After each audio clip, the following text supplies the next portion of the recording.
What's up? Welcome to my hike. You found me. Well, I am way out in the outbacks here, and because of all the recent fires in Southern California, I'm a little concerned that I don't go too far out and can't get back if I smell smoke. I mean, once you smell smoke, man, you gotta start heading back, you know? I mean, when you smell smoke out here, it's like, it's the same as,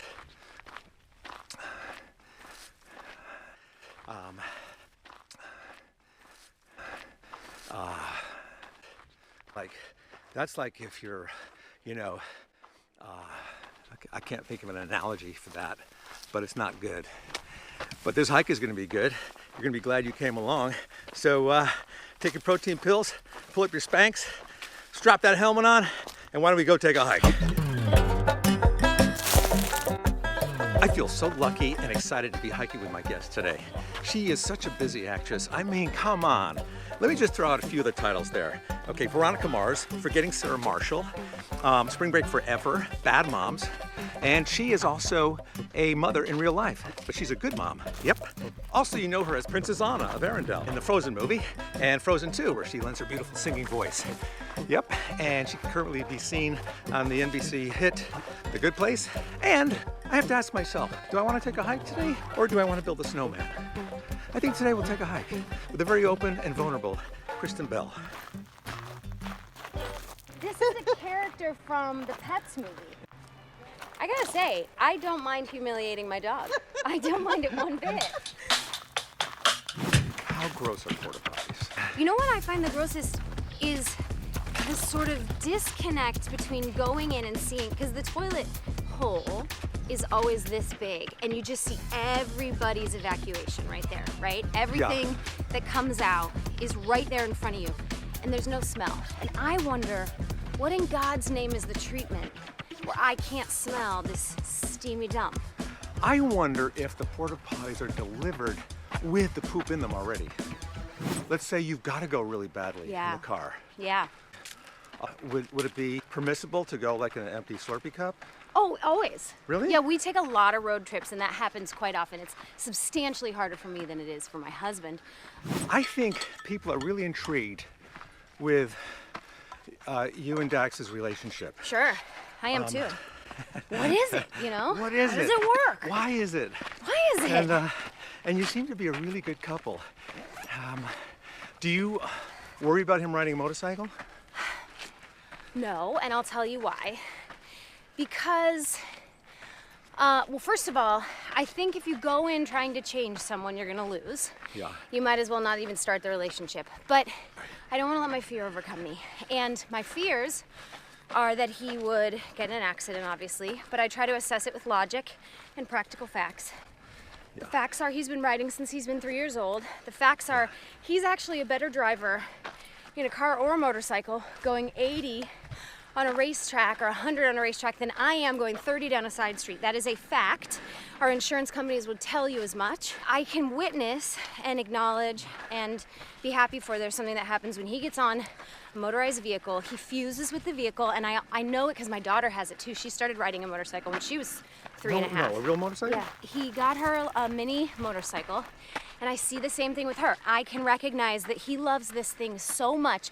Right. It would be the equivalent of him telling me I can't have dogs because he was worried they would bite. I would be like, but I literally can't function without having dogs or animals in my life. It's too important to me. So I've made peace with it. If I were able to carve him out of clay and give him all the features I want, I'd probably say no motorcycles, but I also have to admit there's something dangerous and sexy about it, and there's something sort of sexy about the fact that he likes what he likes and he's not just conforming to my every wish and desire. Now, is it sexy because he rides naked? Yeah.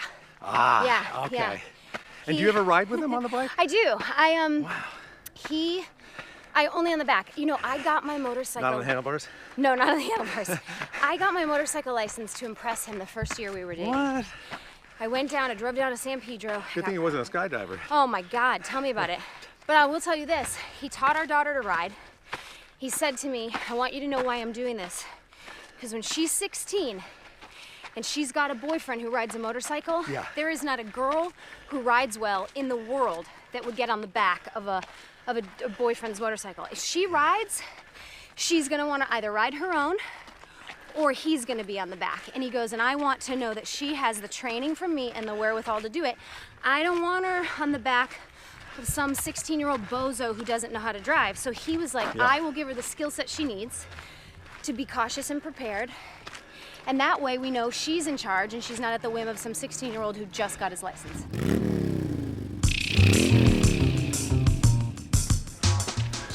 Are we behind on the trends? Like, are we supposed to be barefoot? Maybe we should take off our... And your dog's barefoot. Frank's barefoot. Christ. Everybody's barefoot. We're not cool, man. We gotta... Are we joining a cult? I guess. Are we heading to a cult? I'd love to. Would you join a cult? No, God, no. I don't What if like... Dax was the head? Well, I've already got that. I have Stockholm syndrome because when I met him, I was a totally different person, and I just like believe everything he says now because he has all these facts and science and good arguments so convincing, to back. and I know. some people are like that. They could say, you know, playing Russian roulette is fine. Yeah. People make a big deal of it. It's a great game. No, but I do still challenge him quite a bit, which I will say, to bring it around, is one of the reasons that we work so well together.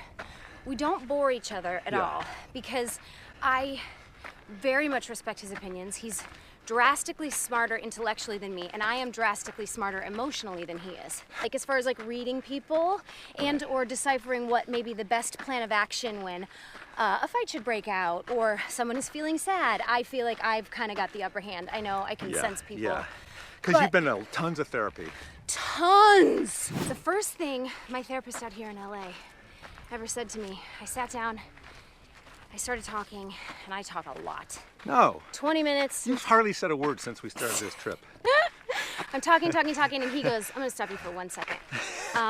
You're gonna try and stop me. Yeah. I said, whoa. He said, I'm gonna stop you for 1 second. I am more than happy to listen to you and comfort you and hear you out. Drone on and on. And take your $100 every session. And when you'd like a solution, I just want you to let me know. And I was like, what? No one had ever spoken to me like that. And you loved it? I loved it. And I was like, God, you're right. I'm wasting my time. I know all this stuff I'm saying. Complaining. Yes, just apply it. And he's very blunt. So I go to him when I need him, which is, I don't know, twice a year when I have like an issue, or sometimes when Dax and I have a problem we can't solve, or let's say we're about the kid's motorcycle. I was having trouble get over it. We'll like make an appointment with Harry. We'll go see him and we work it out. But I like the fact that my toolbox is big and I can handle a lot of things in life. That is great. That is great. It makes me feel confident. How do you feel about psychics? Ooh, I don't know, man. I think if you think you can do it, that's awesome. I don't know how much I buy it because I guess I've only gotten one psychic reading. My mom took me when I was like 12 and she told me I'd marry a man with the first name F. Although, now that I'm saying that, It's your dog, Frank. let me tell you something. Frank, the joke we make about him is that he doesn't think he's my dog, he thinks he's my boyfriend. Do you think you're my boyfriend, Frank? After we saw Frozen, we couldn't stop singing Do You Want to Build a Snowman? That song was not in the first Frozen up until about a couple months before we released it, because there's a formula to Disney movies, and the opening song, just like think of Beauty and the Beast, it should be a gathering of the town, right? It should introduce you to the main characters and the town. Beauty and the Beast, when Belle comes out and sings, and we had the ice song, which was mandatory because we were entering Arendelle, which is all full of ice, and the fjords are very important. But it didn't introduce you to our main leads. We couldn't part with the ice song because the ha-na-nas were sort of important, what we were supposed to be saying about Arendelle. So, the second song was Do You Want to Build a Snowman, but they felt that it served the same purpose as the opening number. And then sort of right at the last minute before we locked picture, someone was like, let's just put Do You Want to Build, we'd done it just with dialogue, introducing who else Nana were.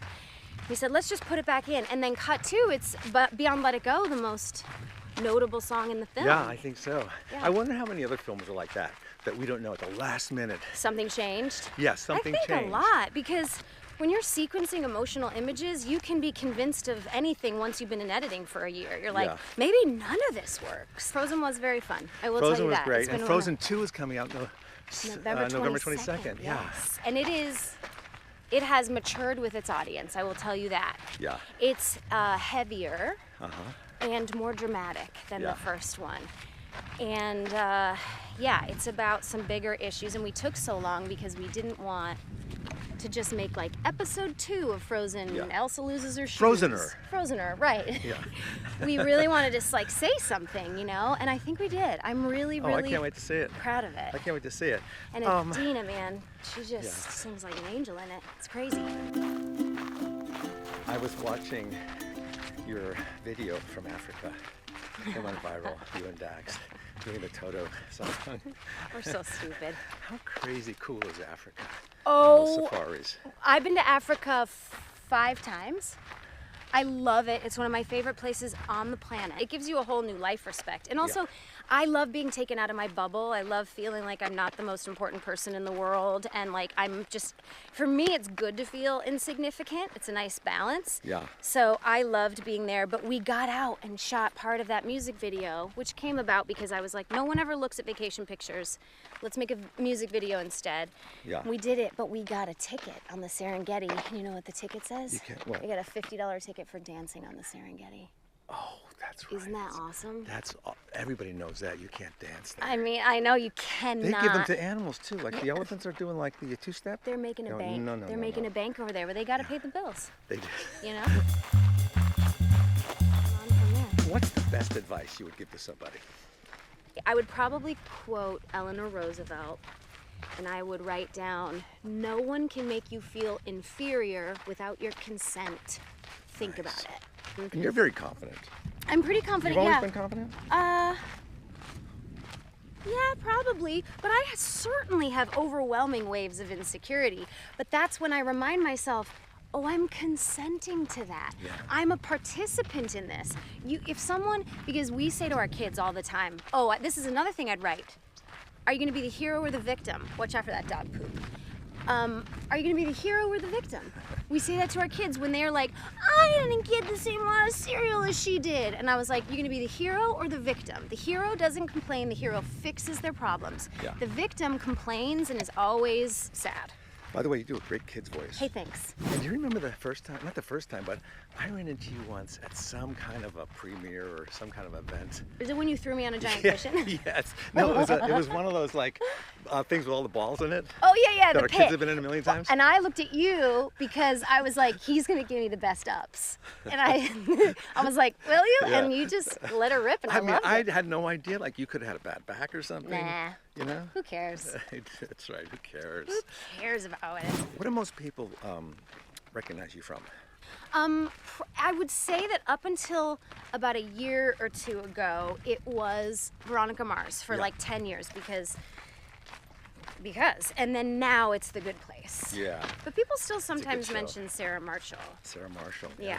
Does it bother you when people recognize you? No, I'm grateful for it. I'm thankful for it. That's the headspace that I keep. Yeah.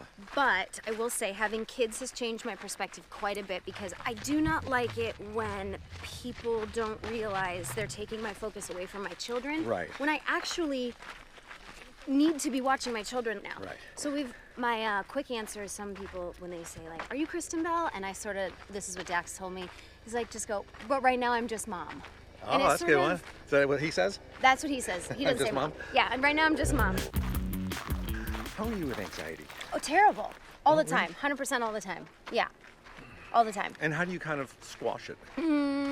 Well, Do you get manic a lot? Is that how it manifests itself? no, it's like a high heartbeat, sweating, and just like worrying about situations, anything. Like just in general, I feel stupid a lot and I feel little a lot. I've been talked to my whole life. Like people always call me sweetheart and like even at the grocery store, thanks, honey. And I have like a little person kind of complex about that where I'm like, excuse me, I run a business, so don't say sweetheart. So Yeah. First concert you ever went to? New Kids on the Block, Oh. of course. Who was your favorite? Joey. Okay. Come on. Come on. Yeah, me too. Me too. Me too. How about dating in high school? Did you date a lot in high school? I had an on again, off again, like high school sweetheart. Not the went- teacher. No. Okay. And then when I was, but the bummer was he also had another on again, off again high Oh. school sweetheart. Hopefully he was on again when you were off again. with Correct. him. That's what he did. He Okay. just ping ponged. It was a cool situation for him. But then I dated one other guy from another school, but no, not really. I mean, I guess it felt like a lot, but I also didn't go through puberty till I was like 17. It didn't make sense to me that people were like so attracted to other people, and I remember when my girlfriends started putting up posters of boys, and I didn't know those feelings, but I was like, no, get a poster of a boy on your wall, fit in. The first one I found was Antonio Banderas. I put it on my wall. Do you find that you're rushing a lot to things? 150% of the time I'm rushing. Yeah, because I perpetually take on too much. I don't like to disappoint people, so yes, me anytime too. I'm like, yes, I can do that, yes, I can do that, yes, absolutely, I'll be there, yes, I can do that, and then I realize I've overcommitted because I can't disappoint the other person. Someone told me, I wish I could participate in this. I just don't have the bandwidth right now. Where did you meet Dax? I met Dax we had a mutual friend who was a producer at the time. She's no longer a producer, but she produced Sarah Marshall, and she was friends with Dax, and she had a birthday dinner with about 10 people. We met, we had no connection. We both sort of recently out of relationships. All I remember was he talked a lot. And that was hard for you, huh? Yeah, I was like, when am I going to get to speak? About me. And all he remembers is that I had told some fantastic story about a deal that I got at some discount grocery store. And then 2 weeks later, when we were sort of like recovering from... Did you know him? No, I didn't know. I thought it was like, that's one of the guys from Jackass or something. Yeah, you thought he was kind of like odd looking and... No, I thought he was handsome, but I was like, I didn't have any draw to him. He didn't have any draw to me. Right. 2 weeks later... we met at a Kings game, a Red Wings Kings game, because we're both from Detroit. And he was with another friend that I knew. And at the time, I was like, oh, he's with Michael. I'm back in the books now. Maybe I'll flirt with Michael, see what we can get going. And I was like, hey, Michael. And then Michael had other stuff to do. And Dax was like, hey, didn't I see you at Shauna's party a couple weeks ago? I said, yeah. And then we just started talking.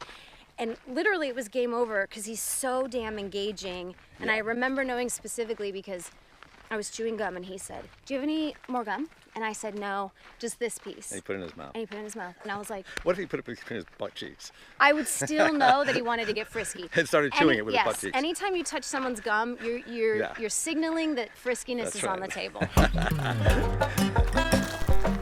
Thanks, Kristen. That was so cool. Man, I'm telling you, that was a good hike. Next time, snowman. That's right, I do want to build a snowman. Okay, but not in this weather. It won't last. Thanks for joining. Please subscribe, turn on notifications, and I'll catch you on another hike. Happy trails.